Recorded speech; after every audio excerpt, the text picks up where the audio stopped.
بسم الله الرحمن الرحيم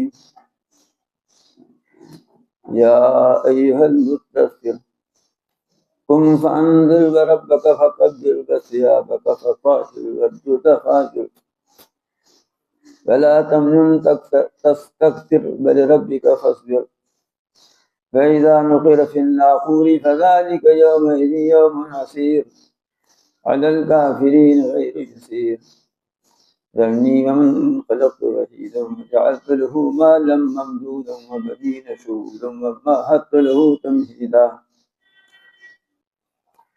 ثم يطمع نزيد كلا إنه كان لآياتنا عنيدا سأرهقه صعودا إنه فكر وقدر فقتل كيف قدر ثم قتل كيف قدر ثم نظر ثم عبس وبصر ثم أدبر واستكبر فقال إن هذا إلا سحر يؤثر إن هذا إلا قول البشر سأصليه سقر وما أدراك ما سقر لا تبقي ولا تذر لواحة للبشر عليها 19 فما جعلنا أصحاب النار إلا ملائكة وما جعلنا عدتهم إلا فتنة للذين كفروا ليستيقن الذين أوتوا الكتاب ويزداد الذين آمنوا إيمانا فلا يرتاب الذين أوتوا الكتاب والمؤمنون وليقول الذين في قلوبهم مرض والكافرون ماذا أراد الله بهذا مثلا كذلك يضل الله من يشاء ويهدي من يشاء وما يعلم جنود ربك إلا هو وما هي إلا ذكرى للبشر كلا والقمر والليل إذ أدبر والصبح إذا أسفر إنها لعند الكبر نذير للبشر لمن شاء منكم أن يتقدم أو يتأخر كل نفس بما كسبت رهينة إلا أصحاب اليمين في جنات يتساءلون عن المجرمين ما سلككم في سقر قالوا لم نكن من المصلين ولم نكن نطعم المسكين وكنا نخوض مع الخائضين وكنا نكذب بيوم الدين حتى أتانا اليقين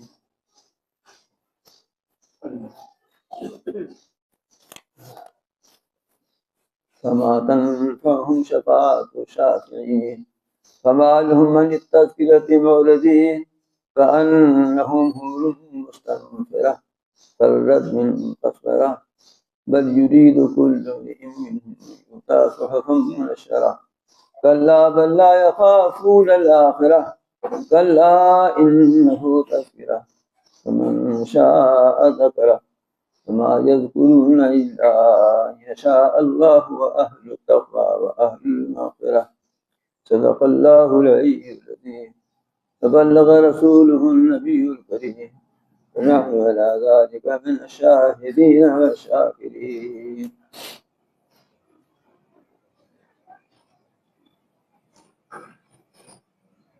یہ سورہ مدثر ہے.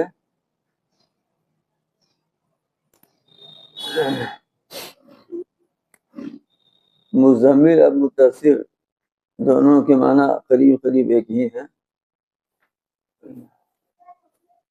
یعنی اے کپڑے میں لپٹنے والے.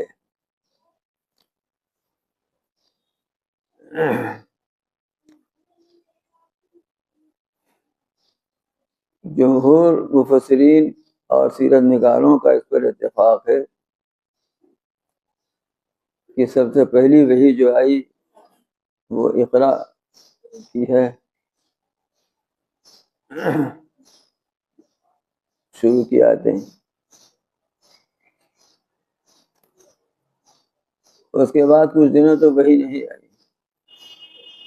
اس کو فرض الوحی کا زمانہ کہتے ہیں، یعنی وحی کے وقفے کی مدت.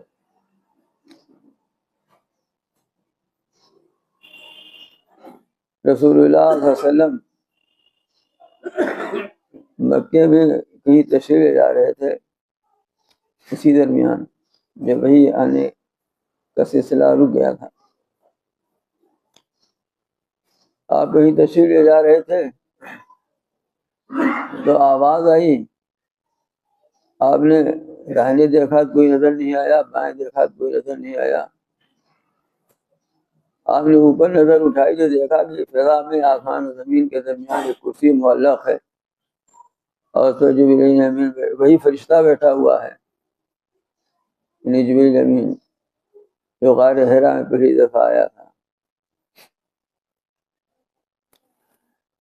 تو آپ کے اوپر ہیبت طاری ہوئی, کچھ خوف سا محسوس ہوا اور کبکباہٹ ہوئی. آپ گھر آئے اور فرمایا کہ مجھے کپڑا اڑا دو. آپ کی اسی کیفیت کو پیار بھرے لہجے میں اللہ تعالیٰ نے مخاطب فرمایا ایھا المدثر, کپڑے میں لپٹنے والے. اور اسی وقت یہ آیات نازل ہوئی. اب بعض روایتوں سے معلوم ہوتا کہ اس وقت مزمل نازل ہوئی, بعض سے معلوم ہوتا یہ روایات میں کچھ اختلاف ہے. لیکن دونوں صورتوں کی پڑھنے سے یہ اندازہ ہوتا ہے کہ مدثر پہلے نازل ہوئی, مزمل بعد میں نازل ہوئی ہے. اور روایت یہ والی مضبوط بھی ہے.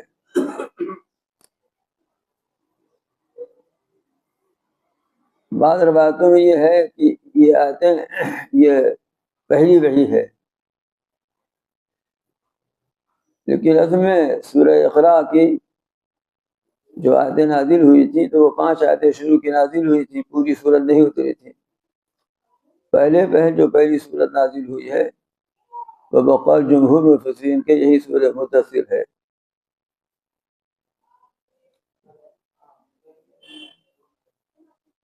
سورہ مزمل میں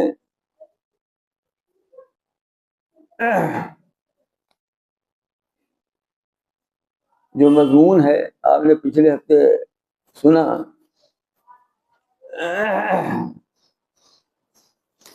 تو اس میں خود حضور اکرم صلی اللہ علیہ وسلم کو حکم دیا گیا ہے شروع کی آیتوں میں کہ آپ اٹھیے اور نماز پڑھیے, اللہ کی طرف رجوع ہوئی ہر طرف سے کٹ کر کے. یہاں پر حکم ہو رہا ہے کہ آپ اٹھیے اور لوگوں کو آگاہ کیجیے اور توحید کا آوازہ بلند کیجیے. اس میں نماز کا حکم نہیں ہے, کپڑوں کے پاک رکھنے کا تو حکم ہے, لیکن نماز کا حکم اس میں نہیں ہے. اسی بنا پر نہیں بلکہ اس بنا پر بھی یہ کہا جاتا ہے کہ سورہ مزمل سے پہلے نازل ہوئی ہے. بہرحال فرماتے ہیں اے مدثر, یعنی اے کپڑوں میں لپٹنے والے, قم فانذر, اٹھیے, یعنی کپڑے میں کپڑا لپیٹ کر لیٹے نہ رہیے, اٹھیے. آپ کا کام یہ ہے کہ فانذر, اٹھیے اور لوگوں کو ڈر سنائیے, تبلیغ فرمائیے.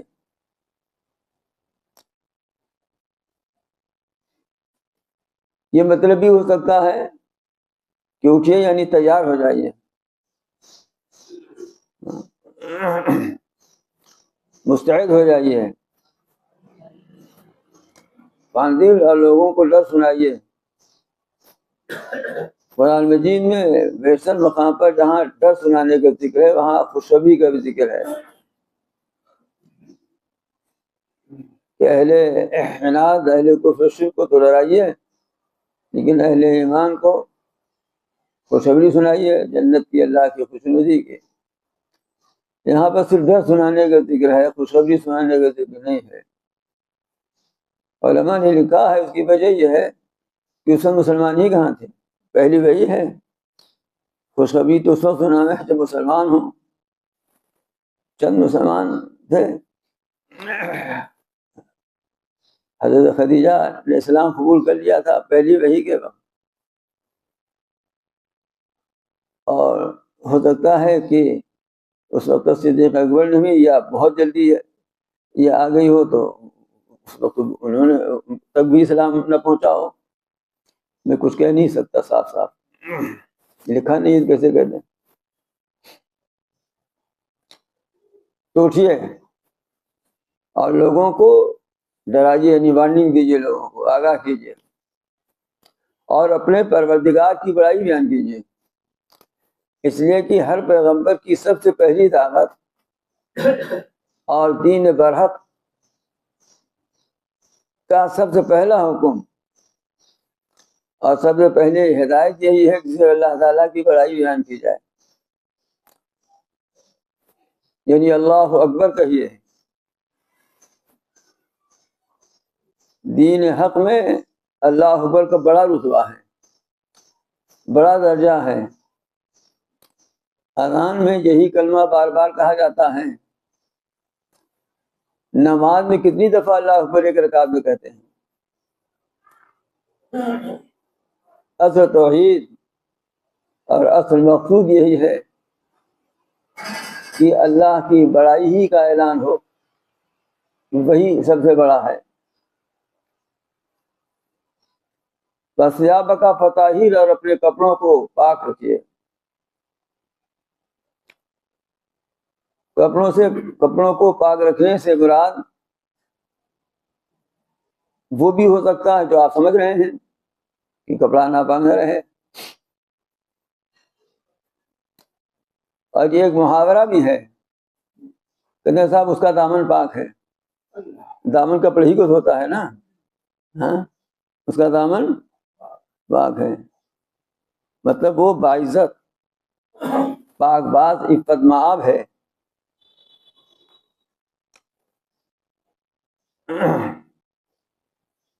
اور جب کپڑوں کو پاک رکھنے کا حکم ہے, جو ظاہری چیز ہے اور بدن سے الگ ہے, گو لگی ہوئی ہے, تو بدن کے پاک رکھنے کا حکم بدرجہ اولا ثابت ہوگا.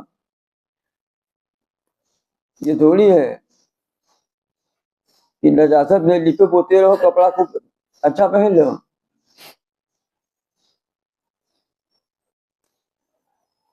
اور جب ظاہری طور پر بدن کو پاک رکھنے کا حکم ہے اور لباس کو پاک رکھنے کا حکم ہے, تو پھر باطنی طور پر اندرونی اخلاق کو پاک رکھنے کا حکم اور بدرجہ اولا ہوگا.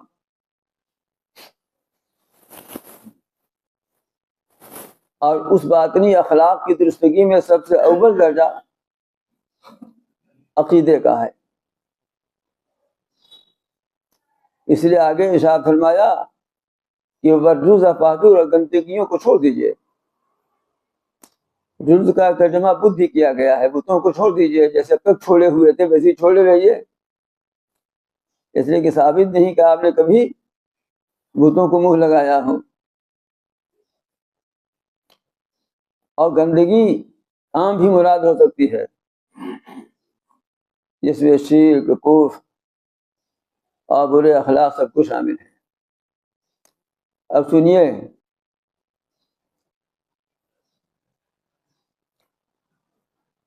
کہ کپڑوں کو پاک رکھنے کا حکم ہے, یہ نہیں کہا کہ صاف رکھیے. پاکی اور صفائی میں فرق ہے. آج کی اس مہذب دنیا میں, کہ آج کی دنیا اپنے کو سب سے زیادہ مہذب سمجھتی ہے, ظاہری صفائی ٹیپ ٹاپ کا تو اہتمام ہے, اس کی طرف توجہ بھی ہے. اسکولوں میں بھی, کالجوں میں بھی, آفسوں میں بھی, یہاں تک کہ دکانداروں صبح خود ٹیپ ٹاپ سے جاتے ہیں. کیسے جاتے ہیں ایک بار بھائی پوچھیے گا, ہاں ابھی نہیں, باندھ بجے گا. ہاں بھی جب بھی پوچھنے جا رہے تھے, ڈسٹرب ہوتا نا. لیکن وہ ناپاک بھی ہے کہ نہیں, حتیٰ کہ ڈرائی کلینک کراتے ہیں بڑا پیسہ دے کر کے، جو گھر سے پاک جاتا ہے وہ ناپاک ہو کے لوٹتا ہے نا؟ تو بظاہر تو صاف ہے، اندر سے ناپاک ہے۔ اسلام میں پاکی کا حکم ہے، یہ مطلب نیک صفائی کا حکم نہیں ہے، لیکن اوپر سے چمک ہو اور نیچے سے کھوکھلا ہو معاملہ تو اس کا کوئی اعتبار نہیں، نیچے سے مضبوط ہونا چاہیے۔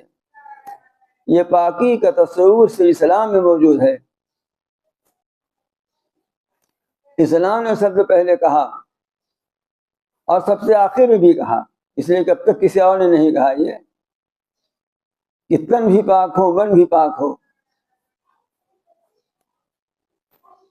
فطاہر مطلب پاک رکھو، صرف یہ نہیں کہ صاف رکھو، صفائی کا حکم ہے۔ چنانچہ حدیث میں آتا ہے کہ نظافت من ایمان، اللہ نظیف یحب النظافہ، نظافت یعنی صاف ستھرا رہنا ایمان کا حصہ ہے، یہ کہ اللہ نظیف ہے، نظافت کو پسند کرتا ہے وغیرہ مسلم کا بھی روایات ہیں۔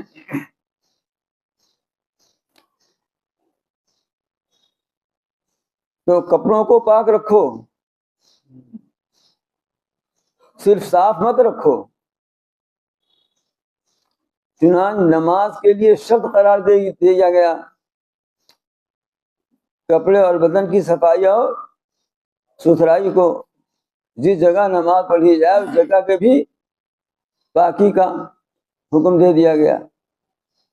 پھر اس کے بعد آگے فرمایا کہ گندگی کو چھوڑ دیجئے، اس گندگی میں بت بھی شامل ہیں، یعنی عقائد شرک اور کفر بھی شامل ہیں، باقی دوسری گندگیاں برے اخلاق بھی شامل ہیں، اور ظاہری گندگی بھی شامل ہے۔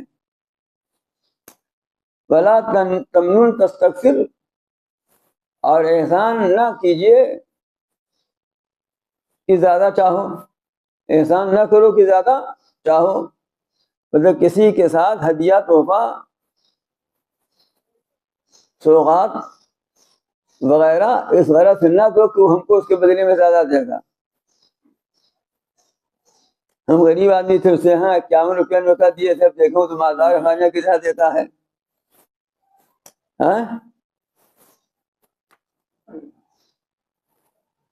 نیوتا والی رسم کو حضرت حامی رحمٰ نے لکھا ہے کہ یہ تو جائز ہی نہیں ہے، اس لیے کہ اس کو تو بطور قرض کے دیتے لیتے ہیں گویا۔ چنانچہ خاص طور سے رشتہ داریوں میں دیکھا جاتا ہے، رجسٹر کھول کے ہمارے یہاں کتنا دیے تھا، نہیں قرضہ رہے گا وہ، دوست احباب میں چاہے نہ دیکھا جاتا ہو، اور ایسا قرضہ ہے کہ جب آپ چاہیں اتارنا اتار بھی نہیں سکتے، جب اس کے یہاں کچھ پڑے گا تب اترے گا۔ تو یہ ہدیہ تحفہ میں تو شامل نہیں ہے۔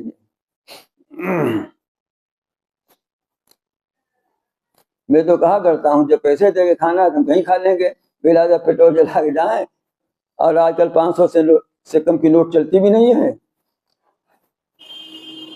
اور 500 تو بھائی ایسے ایسے پہلوان ہیں تو زیادہ کھا جائیں گے، 500 سے بھی زیادہ، لیکن ہم جیسے لوگ تو ڈاکٹر صاحب بھی نہ کھا پائیں گے 51 روپیہ زیادہ کا، نہیں کھا پاتے دیکھیے، اور 500 نوٹ چلی جاتی ہے، جس سے میں تو اپنے گھر بیٹھے رہوں۔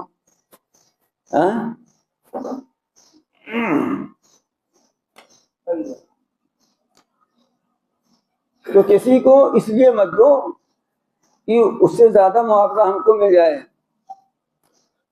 اس نیت سے کسی کو دینا یہ ٹھیک نہیں ہے، مکروہ ہے۔ اور علماء نے لکھا ہے کہ حضور کو خطاب کیا گیا، حضور کے لیے یہ حرام ہی تھا، جبکہ آپ کی شان اعلیٰ بلند کے لحاظ سے صبر ہی نہیں تھا کہ آپ کسی کو لے دیں گے، آپ تو جو کچھ آیا سب اسی میں لٹا دیا کرتے تھے۔ لیکن اصل میں امت کی تربیت مقصود ہے کہ تم جب کسی کے ساتھ احسان اور سلوک کرو تو اسے زیادہ وصولنے کی نیت تمہاری ہونی ہی نہیں چاہیے، بلکہ صرف اللہ تعالیٰ پر نظر ہونی چاہیے کہ کسی کی مدد کرنا یا کسی کا جی خوش کرنے کے لیے اس کو ہدیہ تحفہ سوغات دینا، یہ سب اللہ ہی کے لیے ہے، اللہ ہی کو راضی کرنے کے لیے ہے۔ تو جب اللہ ہی کو راضی کرنے کے لیے ہے تو اجرت بھی اسی سے لینی ہے، معاوضہ بدل بھی اسی سے لینا ہے۔ تو اس سے اس کی امید بھی نہ رکھو اور اس کی طلب بھی نہ رکھو، اس کا خیال بھی نہ کرو، ورنہ اس میں خرابیاں پیدا ہوتی ہیں۔ شکایتیں اسی لیے پیدا ہوتی ہیں نا بھائی کہ ہم حج کر کے آئے تھے، اس کیا بھیجا، وہ حج کر کے آیا، میاں بیوی گھر کے 4 آدمی گئے تھے، تمہوں نے بھیجا ہمارے یہاں، ہے نا؟ یہ شکایتیں، یا بھیجا تو ہم سے کم درجے کا بھیجا، وغیرہ وغیرہ۔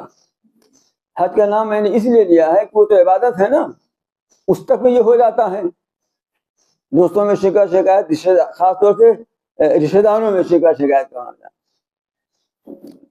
یہ وہ خرابیاں ہیں جو معاشرے میں فساد پیدا کرتی ہیں۔ اس لیے ارشاد فرمایا گیا وَلَا تَمْنُن تَسْتَكْثِرُ، احسان مت کرو کہ اس کے بدلے میں زیادہ چاہو۔ تو جب آپ پیغمبر صلی اللہ علیہ وسلم یہ سب اعلان کرنے کے لیے کھڑے ہوں گے، یہ سب باتیں لوگوں سے بتائیں گے، تو آپ کو مخالفت کا سامنا کرنا پڑے گا۔ جب مخالفت کا سامنا ہوگا تو اس وقت آپ اپنے رب کی خاطر صبر سے کام لیجیے گا۔ پہلے رب کا فضل اور اپنے پروردگار کی خاطر صبر سے کام لیجیے گا، تحمل و برداشت، اور اس کے ساتھ ہی اپنے کام کو کرتے رہنا۔ صبر کے مفہوم میں خاص طور سے اس وقت یہ 2 چیزیں شامل ہیں، ایک یہ کہ صبر و برداشت ہو، اور دوسری یہ کہ اپنے کام میں ڈٹے رہتا، نہیں کہ ایسا صبر کرو کہ کاموں سے صبر کر لو، کام ہی چھوڑ دیا، نہیں، کام تو کرتے رہیے ثقافت کے ساتھ۔ اور ان کو معلوم ہو جانا چاہیے جو آپ کی مخالفت پر آمادہ ہیں کہ فَإِذَا نُقِرَ فِي النَّاقُورِ فَذَلِكَ يَوْمَئِذٍ يَوْمٌ عَسِيرٌ، جب سور پھونکا جائے گا تو وہ اس دن بڑا سخت دن ہوگا، وہ اس دن بہت سخت دن ہوگا۔ رسول اللہ صلی اللہ علیہ وسلم کی حدیث کا مفہوم ہے کہ میں کیسے سکون سے رہوں جبکہ وہ فرشتہ سور منہ میں دبائے اس بات کا انتظار کر رہا ہے کہ کب حکم ہوا سور پھونک دے۔ تو وہ دن بہت سخت دن ہوگا جب سور پھونکا جائے گا، اور علی الکافرین غیر یسیر، اور کافروں پر وہ آسان نہ ہوگا۔ اس کے بعد کی آیتیں جو نازل ہوئی ہیں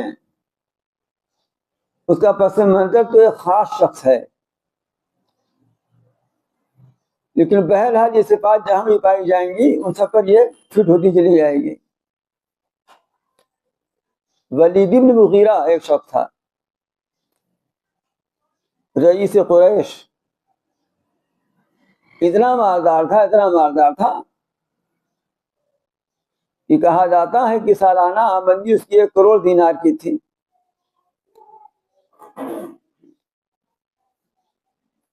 اور مکے سے لے کر طائف تک اس کی جائیدادیں اور باغات پھیلے ہوئے تھے۔ کیسا ہی موسم ہو لیکن اس کے یہاں بازار میں ہمیشہ گرمی رہتی تھی، ٹھنڈی نہیں پڑتی تھی بازار۔ اولاد بھی بہت تھی اس کے، کہتے ہیں 7 اور لڑکے تھے، بعض جگہ کم ہے کہ 10 تھے، بعد میں 13 بھی آیا ہوا ہے۔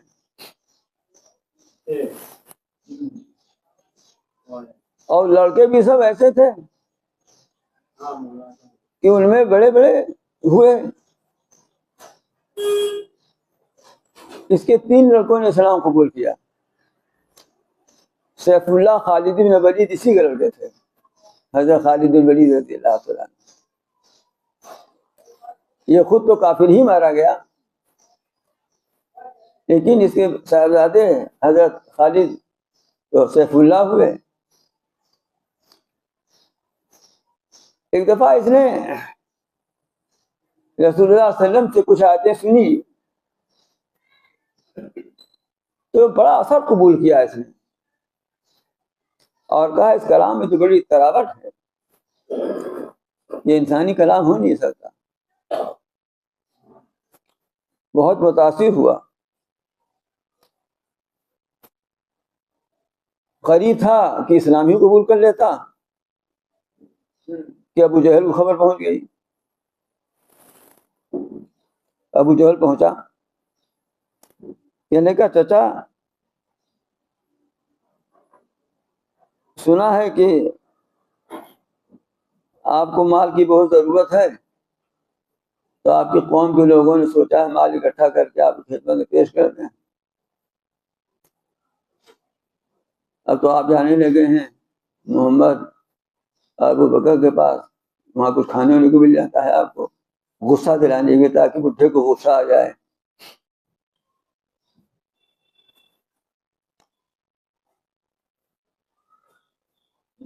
تو اس نے کہا سنو اس کا کلام تو ایسا ایسا ہے، اور یہ بتاؤ کیا وہ مجنون ہے؟ اس نے کہا اللہ باللہ مجنون تو نہیں ہے. کہا اچھا بتاؤ شاعر ہیں؟ اس نے کہا نہیں شاعر بھی نہیں ہے. کہا کاہن ہے؟ کہا کاہن بھی نہیں ہے. تو کیونکہ اس کو غصہ آ چکا تھا، اپنی صفائی بھی دینی تھی کہ میں نے کلام سنا متاثر ہوا، لیکن ایسا نہیں ہوا کہ میں بے دین ہو جاؤں گا، یعنی مسلمان ہو جاؤں گا. اس کا ایک بات سمجھ میں آتی ہے کہ جادو کرتے ہیں وہ جادوگر. یہ بات ایک موقع پر اور بھی کہی گئی. ہو سکتا ہے دونوں الگ الگ واقع ہوں، یا ہو سکتا ہے دونوں واقع ایک ہی وقت میں ہوئے ہوں قریبی زمانے میں. تو وہ جادو کا جو اثر ہوتا ہے کہ میاں بیوی میں اختلاف، باپ بیٹے میں اختلاف، وہی اثر اس شخص کے کلام اور صحبت میں ہے. جیسے کہ بات مان لی، نہ باپ کی مانتا ہے نہ ماں کی مانتا ہے، یہ کہہ سکتے ہو. تو باوجود کہ متاثر ہو گیا تھا، لیکن حب مال اور حب جاہ ایسی چیز ہے جو آدمی کو برباد کر دیتی ہے.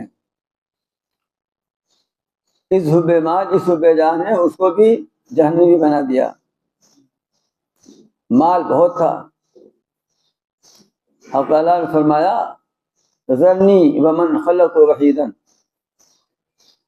آپ مجھے اور اس کو جس کو میں نے اکیلا پیدا کیا ہے چھوڑ دیجیے،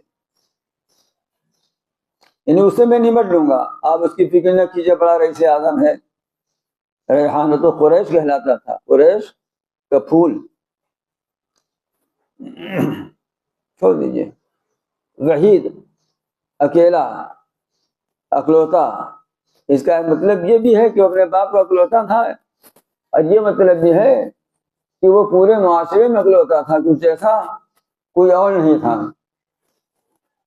تو اپنے کو وحید الرشید کہتا تھا کہ میں خود اکلوتا اکلوتے کا بیٹا ہوں.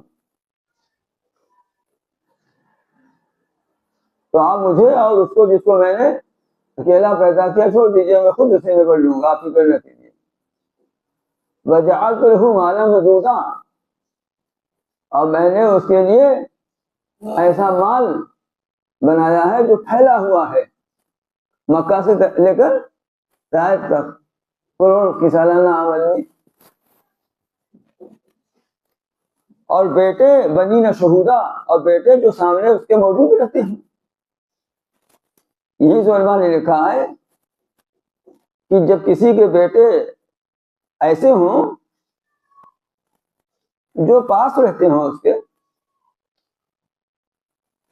ان کی روٹی کا سامان بھی پاس ہی ہو، وہ پاس ہی رہتے ہوں، تو یہ بھی اللہ تعالیٰ کی نعمت ہے. اولاد کا ہونا ایک نعمت ہے، اور اولاد کا پاس میں رہنا ایک دوسری نعمت ہے. آج کل فیشن دوسرا ہو گیا ہے. کہ اولاد کو امریکہ بھیج دو، لندن بھیج دو، افریقہ کے جنگل میں بھیج دو، خود ترقی کریں۔ ارے ایسی ترقی سے کون فائدہ جب آنکھیں دیکھنے کو طرف جاتی ہیں؟ آج تو ویڈیو سے دیکھ لیتے ہیں، اسی صبر کر لیتے ہیں۔ تو اولاد وہ جو پاس میں ہو، اب تو اولاد کا چکر چھوڑو، بیوی بھی ایسی چاہیے کہ ہسبینڈ، شوہر نہیں کہہ رہا ہوں میں سمجھ کے، ہسبینڈ انڈیا میں اور وائف امریکہ میں،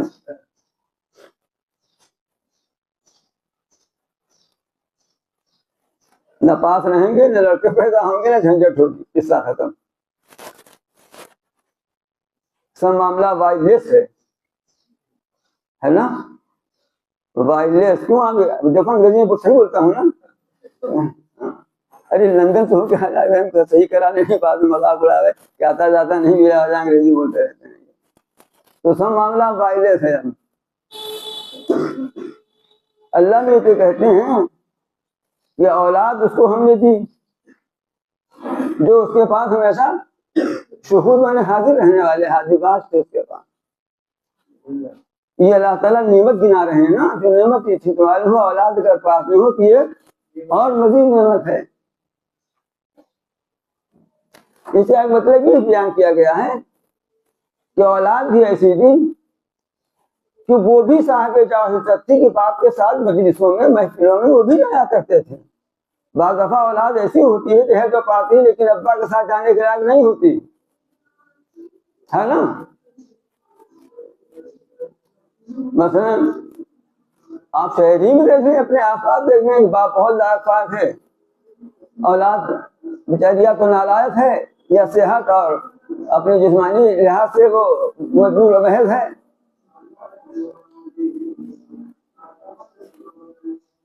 یا علماء صالحہ کی اولاد ہیں جو نالائق ہیں، ناہنجان ہیں، تو ابا کے ساتھ کہاں جائیں گے وہ؟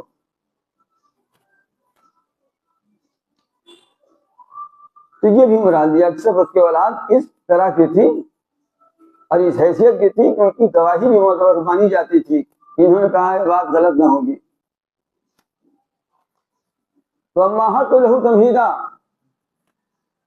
اور ہم نے اس کے لیے سب اسباب مہیا کر دیے تھے، یعنی عزت اور جاہ، عیش اور نشاط کے جو ہوتے ہیں وہ ہم نے مہیا کر دیے تھے۔ پھر بھی وہ بجائے شکر ادا کرنے کے، یہ موقع یہ تھا کہ شکر ادا کرتا وہ، لیکن بجائے شکر ادا کرنے کے اسے ناشکری کو اپنا وتیرہ بنایا۔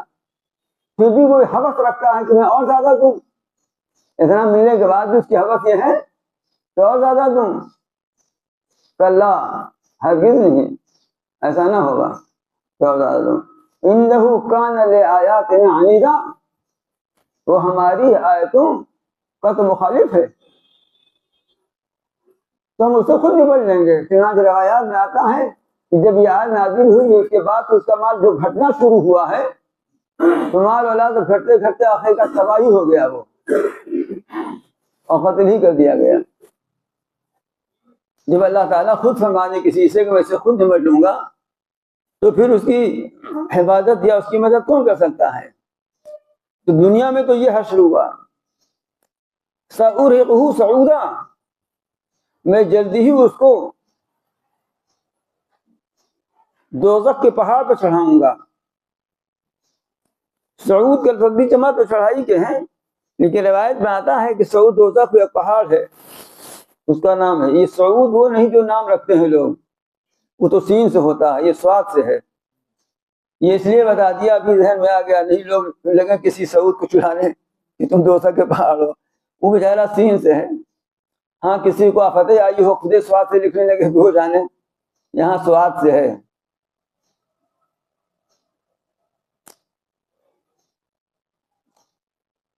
تو میں اس کو دوزخ کے پہاڑ پہ چڑھاؤں گا۔ روایت میں آتا ہے کہ اتنا اونچا ہے کہ 70 سال میں چڑھ پائے گا، اور چڑھتے ہی پھر گرا دیا جائے گا، پھر چڑھے گا، پھر گرا دیا جائے گا۔ تو جب ابو جہل نے اس سے یہ سب باتیں کہی کہ ٹھیک ہے، اگر آپ ایسے متاثر نہیں ہیں کیا آپ اپنے باپ دادا کے دین سے نکل جانا چاہتے ہو تو بتائیے آخر کیا جائے، کیا کہا جایا کرے؟ تینوں فکرا وقدرا، اس نے سوچا، غور و فکر کیا اور پھر ایک تجویز کی. فقتل کیف قدر، خدا کی مار ہو اس پر، اس نے کیسی تجویز کی. ثم قتل کیف قدر، پھر خدا کی مار ہو اس پر، اس نے کیسی تجویز کی. ثم نظر، پھر دیکھا اس شخص کی طرف ہی آس پاس. ثم عبس وبصر، پھر تہری چڑھائی اور منہ بسورا، جیسے آدمی نفرت کا اظہار کرتا ہے. پھر پیچھے ہٹا اور غرور و تکبر کیا اور کہا کہ یہ تو ایک جادو ہے جو پہلے سے نقل ہوتا چلا آ رہا ہے. ان قرآن کی آیات جن کو سن کر لوگ ان پر ایمان لا کر اپنے باپ ماں سے، بیوی شوہر سے الگ ہو جاتے ہیں، تو یہ جادو والا کام ہے، پہلے سے چلا آ رہا ہے. یہ مضمون یہ انسان ہی کا کلام ہے. ان ھذا الا قول البشر، وہ پہلے والا مضمون ہے. اب اس طرح کرا دیا جادوئی اثر اس کے اندر ہے. آتے آتے دور بھاگ گیا. حب جا ایسی چیز ہوتی ہے، جا کی محبت ایسی چیز ہوتی ہے. تو اللہ تعالیٰ دھمکی دیتے ہیں، سوسلی ہے سقر، میں اس کو جلد ہی جہنم میں داخل کر دوں گا. فما ادراک ما سقر، جانتے ہو جہنم کیا چیز ہے؟ لا تبقی ولا تذر، نہ باقی رکھے گی نہ چھوڑے گی. یعنی جہنمیوں میں سے جتنے جہنم کے مستحق ہوں گے ان میں سے کسی کو چھوڑے گی نہیں، باقی نہ رکھے گی. ایک ایک کو، سب کو کھینچ کر اپنے پیٹ میں لے گی. لواحۃ للبشر، کھال کو جھلس دینے والی ہوگی. دیکھیے بشر معنی انسان بھی ہوتے ہیں، اور یہاں بشر کا لفظ کھال کے معنی میں آیا ہے. وہ بشر جو انسان کے معنی میں مستقل ایک لفظ ہے، یہ بشر بشرہ کی جمع ہے. علیہا 19، اس پر 19 فرشتے مقرر ہیں. یہ 19 کا عدد بھی بڑا معنی خیز ہے. جہنم پر اللہ تعالیٰ نے 19 فرشتے مقرر کر رکھے ہیں.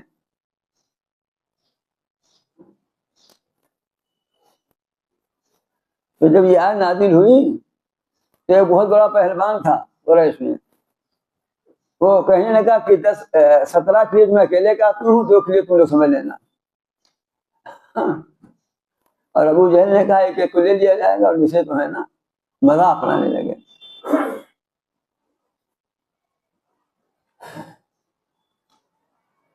اس لیے آگے فرماتے ہیں وما جعلنا اصحاب النار الا ملائکہ، ہم نے جہنم کے یہ کارندے فرشتے بنائے ہیں. وما جعلنا عدتهم الا فتنة للذین کفروا، اور ہم نے ان کی یہ گنتی نہیں بنائی ہے مگر آزمائش کے لیے کافروں کے واسطے. یہ 19 کی گنتی جو بتائی ہے یہ فرشتوں، یہ کافروں کے لیے آزمائش ہے. وہ 19 آدمی نہیں ہیں، 19 فرشتے ہیں. پوری دنیا کو تہوبالا کرنے کے لیے ایک فرشتہ بھی کافی ہے، لیکن 19 کا عدد ہم نے ان کی آزمائش کے لیے رکھا ہے. اب 19 کے عدد میں کیا حکمتیں ہیں، کتنا پہلودار یہ لفظ ہے. اس پر بعض لوگوں نے گفتگو بھی کی ہے، لیکن وہ گفتگو تفسیر سے ہٹ کر کے ہے. صحیح بات یہ ہے کہ اس میں کیا کیا حکمتیں اور مصلحتیں اللہ ہی جانتا ہے. یہ تو ظاہر ہے کہ ایک فرشتہ بھی کافی ہے. اور یہ کیا اللہ تعالیٰ کو تو ایک فرشتے کی ضرورت نہیں ہے، وہاں تو سب کام کنچو ہو جاتا ہے. تو اس میں کیا مصلحتیں ہیں اللہ تعالیٰ ہی جانتے ہیں، لیکن کچھ مصلحتیں اللہ تعالیٰ نے یہاں کھول دی ہیں. فرماتے ہیں یہ لفظ آزمائش ان کافروں کے لیے. اسی آزمائش میں تو پھنس کر کے یہ مذاق اڑانے کی باتیں کر رہے ہیں. اور غرض اس سے یہ ہے کہ تاکہ وہ لوگ جن کو کتاب دی گئی ہے یعنی یہود اور نصارہ وہ یقین کر لیں کہ یہ اللہ ہی کا کلام ہے. اس لیے کہ کہا جاتا ہے کہ رسول اللہ صلی اللہ علیہ وسلم کے زمانے میں جو تورات و انجیل موجود تھی اس میں یہ ذکر تھا کہ جہنم کے کارندے 19 فرشتے ہیں. تو جب وہ دیکھیں گے اپنی کتاب میں کہ یہ بھی مسلمہ میں لکھا ہے وہی بات محمد بن عبداللہ ختمی نبوت صلی اللہ علیہ وسلم ہی فرما رہے ہیں، تو ان کو آپ کی نبوت پر یقین آ جانا چاہیے.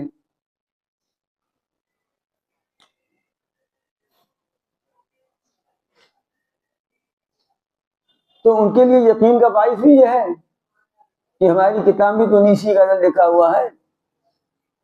یہ 19 فرشتوں کا مطلب یہ نہیں کہ 19 ہی کل ہیں، 19 تو بڑے بڑے ہیں. ان بڑوں میں بھی ایک سب سے بڑا ہے داروغ جنت جن کا نام مالک ہے، اور باقی 18 ان کے ماتحت ہیں. پھر ان کے ماتحت بہت سارے ہیں. چنانچہ روایت میں آتا ہے کہ جہنم بکھری ہوئی آئے گی تو اس کی 70,000 باغیں ہوں گی، اور ہر باغ کو 70,000 فرشتے پکڑے ہوئے ہوں گے. تو یہیں سے حساب لگا لیجیے کہ کروڑ ہوا. یہ 19 تو جو ہیں یہ افسران ہیں. تو فرمایا کہ ایک تو یہ حکمت ہے کہ اہل کتاب یقین کر لیں. وَيَزْدَادَ الَّذِينَ آمَنُوا ایمانا، اور ایمان والوں کے ایمان میں اضافہ ہو جائے، ان کے ایمان میں آپ کو قطعی یقین ہے اور کمال آ جائے. وَلَا يَرْتَابَ الَّذِينَ أُوتُوا الْكِتَابَ وَالْمُؤْمِنُونَ، اور وہ جنہیں کتاب دی گئی ہے یعنی یہود و نصارہ اور اہل ایمان شک میں نہ پڑے. اور تاکہ وہ جن کے دلوں میں بیماری ہے اور کافر یہ کہیں کہ اللہ تعالیٰ کو اس عجیب بات کو بیان کرنے سے اللہ تعالیٰ کیا چاہتا ہے. یہ جو 19 کو بیان کر دیا ہے تو اللہ تعالیٰ کا مقصد ہے. اللہ اسی طرح جس کو چاہتا ہے گمراہی میں ڈال دیتا ہے، جسے چاہتا ہے ہدایت دیتا ہے. یعنی جس کے شر اور عناد کی وجہ سے اس کے لیے گمراہی کا فیصلہ ہوتا ہے تو یہی آیت اس کے لیے گمراہی کا سبب بن جاتی ہے، اور جس کے لیے ہدایت کا فیصلہ ہوتا ہے وہ اس پر ایمان لا کر راہ ہدایت پر آگے بڑھ جاتا ہے. اور تم 19 کے چکر میں مت رہو. یہ تو ہم نے اپنی مصلحت و حکمتوں کی وجہ سے کہہ دیا، کچھ 19 ہی ہمارے پاس نہیں ہیں، بلکہ تو آپ کے پروردگار کے لشکر کو نہیں جانتا مگر وہی. اللہ کا لشکر، اللہ کی فوج کتنی ہے وہ کوئی نہیں جانتا، صرف اللہ ہی جانتا ہے. اس لیے کہ اس زمین کا ذرہ ذرہ سب اللہ تعالیٰ ہی کا لشکر ہے. جب اللہ تعالیٰ چاہتے ہیں کہ اپنے مقصد کو سپاہی بنا دیں تو اس کو جنرل بنا کر کے نمرود کی دام میں گھسا دیتے ہیں. ایک بچر اللہ کی فوج کا اتنا مضبوط سپاہی بن جاتا ہے نا. اور اللہ تعالیٰ جب چاہتے ہیں کہ دیمک کو مجاہد بنا دیں تو دیمک جو ہے دستاویز قریش کو کھا جاتی ہے جو انہوں نے کعبہ پر لٹکا رکھا تھا. تو اس کے لشکروں کو کون گن سکتا ہے؟ اس کی تعداد کتنی ہے کیا پتا ہے؟ یہ تو صرف وہی جانتا ہے، سب اس کے لشکر ہیں. جب طوفانی ہوائیں چلتی ہیں اور آدمی بےکل ہو جاتا ہے، بڑی بڑی عمارتیں گر جاتی ہیں تو اس میں کوئی ایٹم بم تھوڑا رہتا ہے، ہوا ہی تو رہتی ہے نا، اور چھوٹے چھوٹے ذرات رہتے ہیں غباروں کے. لیکن جب اللہ ہم کو اپنا لشکر بنا دیتا ہے تو وہ کتنی بڑی تباہی کا ذریعہ بن جاتے ہیں. وما یعلم جنود ربک الا ھو، اور آپ کے پروردگار کو لشکر کو نہیں جانتا مگر وہی، اللہ ہی جانتا ہے کتنے بڑا لشکر اس کا. تو صرف فرشتے ہی اس کے لشکر تھوڑی ہیں. وما ہی الا ذکر للبشر، اور نہیں ہے یہ مگر انسان کے لیے نصیحت کی چیز. ہرگز نہیں، قسم ہے چاند کی، اور قسم ہے رات کی جب کہ وہ پیچھے ہٹے، قسم ہے صبح کی جب کہ اجالا ہو.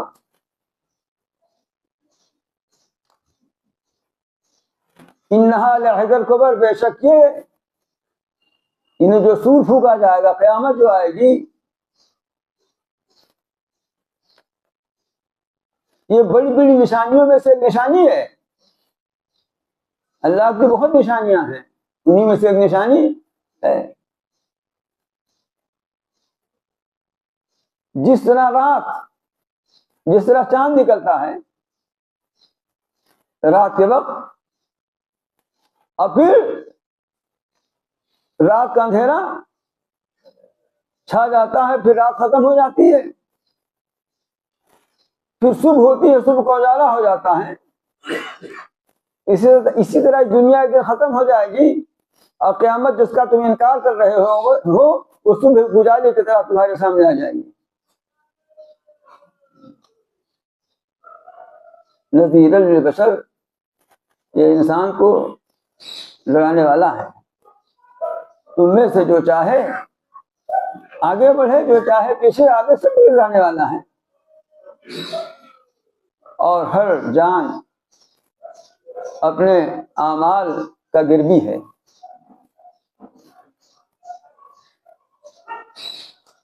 سب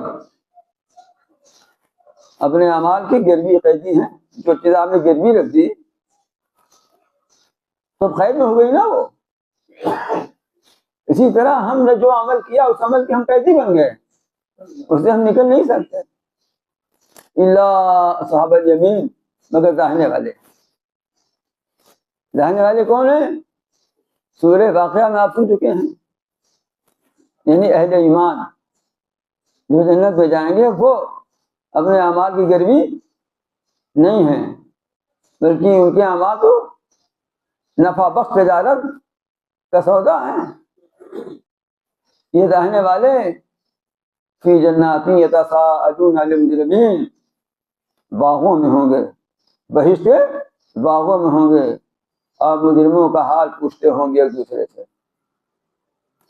جنت اور جہنم کی دوری بہت ہے. جنت اور جہنم میں بہت دوری ہے،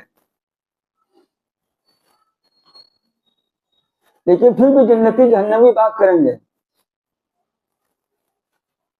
اب بغیر کسی موبائل کی بات کریں گے.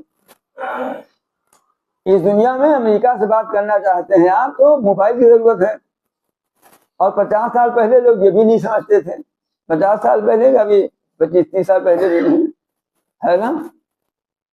یہ باتیں ہو سکتی وہاں، لیکن اب تو اٹھایا، بات کر لیا، امریکہ میں لگا لیا کھٹ سے. ہاں، اور وہاں اگرچہ جنت جہنم کی دوری اس سے زیادہ ہوگی جتنا ہندوستان امریکہ کی ہے، لیکن جس اللہ تعالیٰ نے انسان کو یہ عقل دی کہ اس نے موبائل بنا دیا، بیٹھے بیٹھے یہاں سے بات کر لو، کیا وہ اللہ تعالیٰ اس پر قادر نہیں ہے کہ جنت میں رہنے والوں کو یہ قوت عطا کر دے کہ وہیں سے بیٹھے بیٹھے جہنمیوں سے پوچھ لیں گے، اللہ میں آواز پہنچا دیں گے، ان کی بھی آواز ہم ہو جائے گی. تو اس میں تعجب کی بات نہیں ہے. جو اس کو نہ مانے اس پر تعجب کرنا چاہیے. یہ پوچھیں گے، یہ جنتی دیکھے گا تو ہمارا پڑوسی جو بہت زیادہ ادھم مچائے ہوئے تھا، بڑی شان تھی اس کی، وہ تو وہاں جل بھول رہا ہے، تو پوچھیں گے کہ ما سلککم فی سقر، تم کو جہنم میں کس چیز نے داخل کر دیا؟ تو وہاں تو آنکھ کھل جائے گی نا. فکشفنا عنک غطاءک فبصرک اليوم حدید، وہاں تو آنکھ کھل جائے گی. تو وہ کہے گا کہ لم نکن من المصلین، ہم نماز پڑھنے والوں میں نہیں تھے. ولم نکن نطعم المسکین، ہم مسکین کو کھانا بھی نہیں کھلاتے تھے. وَكُنَّا نَخُوضُ مَعَ الْخَائِضِينَ، اور ہم دین کے مذاق اور ہنسی اڑانے والوں کے ساتھ مل کر کے ہم بھی دین کا مذاق ہنسی اڑایا کرتے تھے. وَكُنَّا نُكَذِّبُ بِيَوْمِ الدِّينِ، اور ہم اس کی بدلے اور انصاف کے دن کو چھڑایا کرتے تھے. حتیٰ اتانا الیقین، یہاں تک کہ ہمارے پاس وہ یقین والی باتیں جن موت آ گئی تو سب راز کھل گیا. اس وجہ سے ہم یہاں ہیں، انہی چیزوں نے ہم کو یہاں داخل کیا ہے. دیکھیں یہاں عقیدے کی خرابی، یہ اصل خرابی بنیادی خرابی ہے. ان قیامت کا انکار کرنا، توحید الہی اور رسالت کا انکار کرنا، یہ اصل خرابی ہے. لیکن یہاں پہلے عمل کی خرابی بیان کی اللہ تعالیٰ نے، جن میں پہلی بات یہ بتائی کہ نمازی نہیں تھے ہم، اور غریبوں کو کھانا نہیں کھلاتے تھے. تو اسے معلوم ہوا کہ نماز کی کتنی بڑی اہمیت ہے. حقوق اللہ میں عقیدے کے بعد، عقیدے توحید کے بعد سب سے بڑی اہم چیز نماز ہے. نماز کی کتنی اہمیت ہے، وہ جہنمی یہ کہیں گے کہ نماز نہیں پڑھتے تھے ہم، اس واسطے ہمیں جہنم میں داخل کر دیا گیا.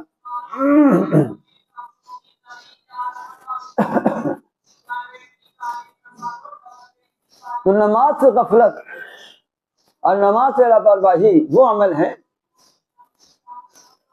جو انسان کو جہنم رسید ہی کر کے چھوڑتا ہے. اور نماز اصل عبادت ہے.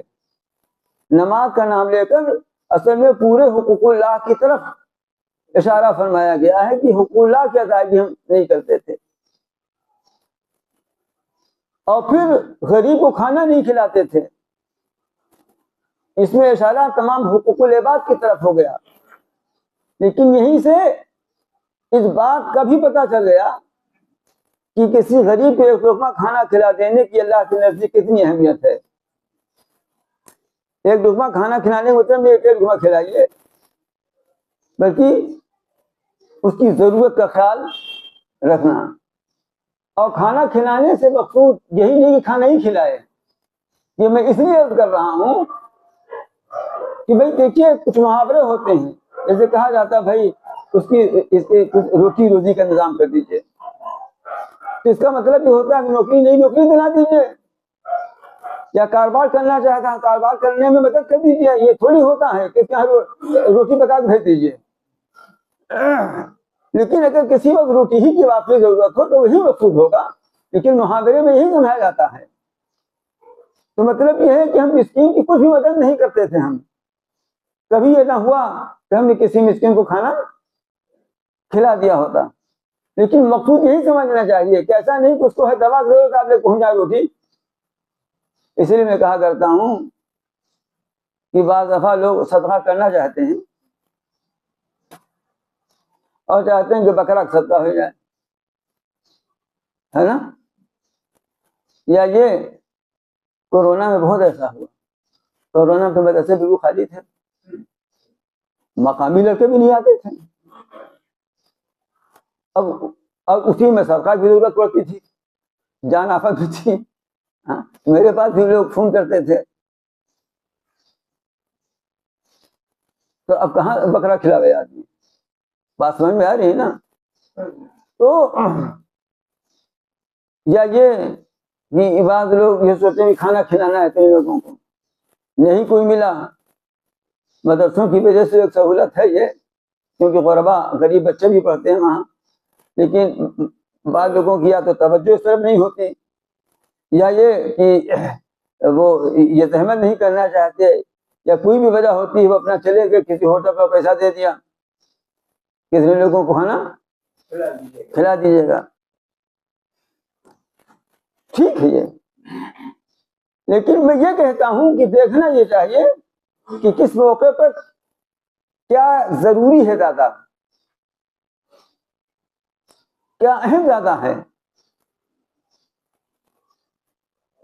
بکرا کھلانے کے کھائے بغیر کوئی مر نہ جائے گا، لیکن اگر اس کے پاس کاپی کتاب نہیں ہے، اس کے پاس پہننے کے لیے کپڑا نہیں ہے، بیمار ہے، اس کے لیے علاج کے لیے علاج و دوا کے لیے پیسہ نہیں ہے، تو بکرا اہم ہے کہ یہ اہم ہے؟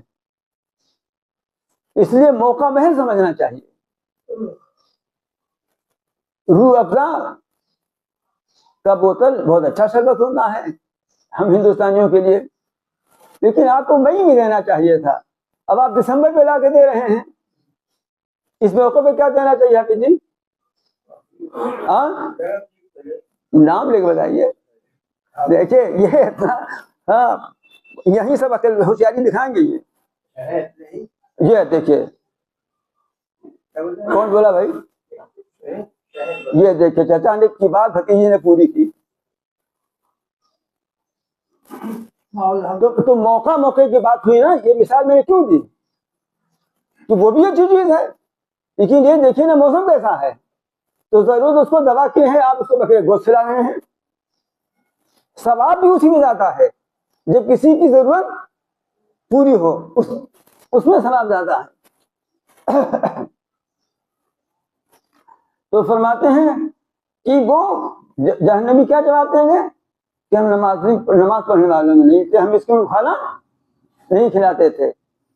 تو خاص طور سے حقوق اللہ میں سے نماز کا نام لینا اور حقوق العباد میں سے غریب کے کھانے کا انتظام کرنا، اس کا نام لینا، یہ بھی اپنی جگہ اہمیت رکھتا ہے، لیکن ان دونوں سے اشارہ تمام حقوق اللہ اور حقوق العباد کی طرف ہے۔